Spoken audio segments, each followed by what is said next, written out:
Assalamualaikum warahmatullahi wabarakatuh. Well, untuk materi yang kelima yaitu tentang memo, menu, schedule, and finds. So in this chapter we will discuss or we will learn about that 4 points. Okay, for the first, it's about memo. Memo is merupakan suatu pesan singkat atau singkat yang padat, jelas dan mudah untuk dimengerti. Nah, jadi memo ini suatu pesan yang langsung to the point gitu. Dia langsung jelas dan mudah untuk dimengerti. Okay. The second is ciri-ciri memo. Yang kedua, ciri-ciri memo. Yang pertama, ciri-cirinya itu berisi saran, arahan atau penerangan mengenai sesuatu hal yang singkat, padat, dan jelas. Nih, poin yang pertama. Berarti dia ciri-cirinya jika isinya berisi saran, terus arahan atau penerangan mengenai suatu pesan gitu, singkat dan jelas. Nah, yang kedua yaitu tidak mencantumkan identitas kantor, menyerupai nama kantor, nomor telepon, faksimiles, dan kode pos secara lengkap. Berarti dia tidak sama dengan surat resmi gitu ya. Ini termasuk ke pesan yang tidak resminya. Tidak mencantumkan identitas kantornya, tidak ada nama kantor, dan juga nomor teleponnya gitu. Okay. Nah, for the next, it's about the purpose and the use of memo. Nah, fungsi dan tujuan dari memo ini, yang pertama, fungsinya sebagai bentuk komunikasi yang berisikan sebuah arahan, permintaan, dan keterangan tentang sesuatu yang harus diselesaikan dengan segera mungkin. Nah, itu fungsinya. Sedangkan tujuan memo yaitu ini tujuannya untuk meminta ataupun memberikan informasi dan petunjuk pada seseorang. Nah, jelas ya, itu adalah fungsi dan tujuan dari memo. Oke, nah di sini ada jenis-jenis memo, the kinds of memo. The first is memo formal memo, memo resmi gitu ya. Oke. Nah, di sini memo resmi adalah merupakan suatu surat pernyataan hubungan resmi dari pemimpin kepada bawahannya yang dikeluarkan oleh sebuah lembaga atau instansi. Oke. Nah, ini ada contohnya. Contoh dari memo resmi bisa dibaca sendiri ya. Di sini ada contohnya. Nah, oke, di sini ada yang kedua, informal memo, memo tidak resmi. Nah, jadi memo tidak resmi ini merupakan sebuah nota atau surat pernyataan tidak resmi yang ditujukan pada teman, saudara, atau orang yang mempunyai hubungan sangat dekat dengan kita. Nah, di sini ada contohnya. Dari Dini untuk Andini Dita. Nah, di sini merupakan pesan singkat yang ditujukan kepada Anti Dita. Oke. Nah, bisa dibaca sendiri contohnya. Oke, selanjutnya structures of memo. Nah, ini struktur dari memo. Yang pertama ada kepala memo, yang kedua ada badan memo, dan yang terakhir ada kaki memo. Nah, untuk penjelasannya, mari kita lihat lagi contoh yang sebelumnya. Di sini ada kepala memo. Nah, kepala memo itu biasanya berisi kop dari suratnya itu.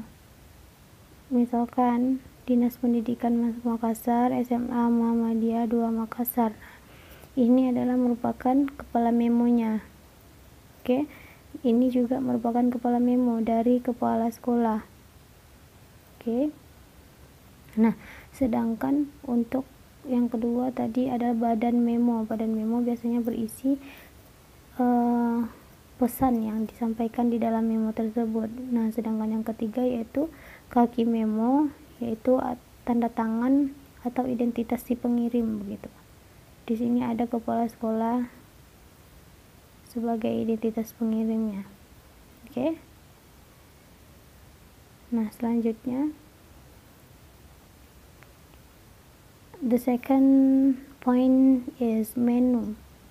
Menu ini biasanya kita temukan pada restoran, cafe gitu ya.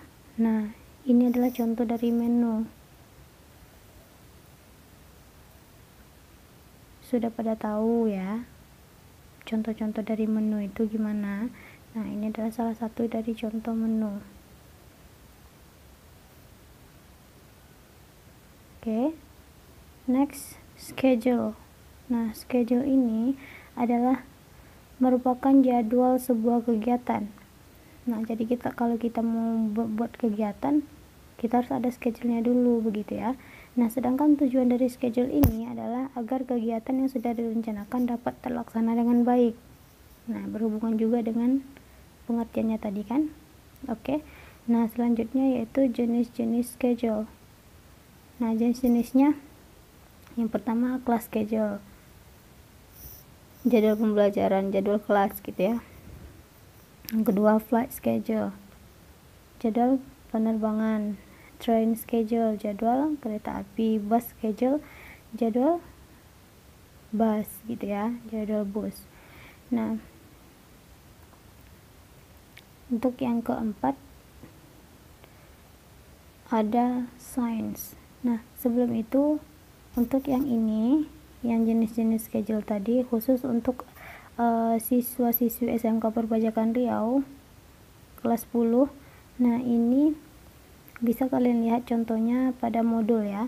Modul di materi chapter 5 yaitu tentang memo menu schedules and signs. Nah, kalian bisa lihat contohnya di situ, ada tabel dari contoh-contoh schedule-nya. Oke. Nah, next is about signs. Signs ini artinya tanda ya, tanda-tanda. Biasanya kita menemukannya di jalan-jalan gitu, di lalu lintas.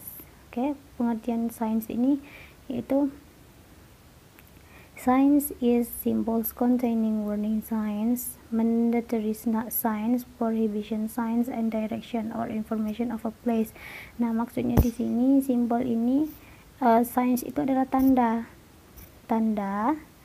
yang berisikan kayak tanda peringatan gitu ya, warning signs. Terus ada perintah, mandatory signs, prohibition itu tanda larangan, dan ada juga arah, direction, pemberi arah gitu, atau information of a place. Oke. Informasi untuk suatu tempat gitu.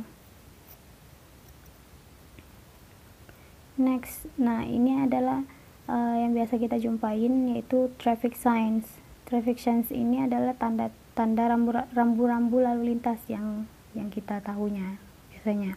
Nah, the purpose of traffic signs ini ada berapa. Yang pertama, reduce the traffic accident, mengurangi kecelakaan lalu lintas. Nah, ini create safety for the users of the road. Of the road ya, ini the road. Nah, untuk membuat keamanan untuk pengguna jalan gitu. Terus to discipline the road users, untuk mendisiplinkan lalu lintas gitu ya. To avoid accident or casualties. Nah, sama seperti yang nomor 1 tadi. Yang selanjutnya provide directions for riders, untuk mengarahkan, untuk memberikan arah kepada si pengemudi begitu ya. Terus providing warning about the dangers of the place. Nah, ini menyediakan seperti warning about dangers of the place, itu maksudnya menunjukkan bahwa tempat itu berbahaya gitu, memperingatkan bahwa tempat itu berbahaya. Nanti ada rambu-rambunya juga begitu ya. Nah, ini adalah contoh dari rambu-rambu lalu lintas, bisa dilihat sendiri ya. Ini yang biasa kita jumpai di jalan atau di tempat-tempat umum. Oke. Nah, that's all for this material. I hope you all understand, students, and selamat menonton. Silakan ditonton videonya dengan baik dan dipahami. Oke, semoga kalian semua paham. Thank you so much for watching. Assalamualaikum warahmatullahi wabarakatuh.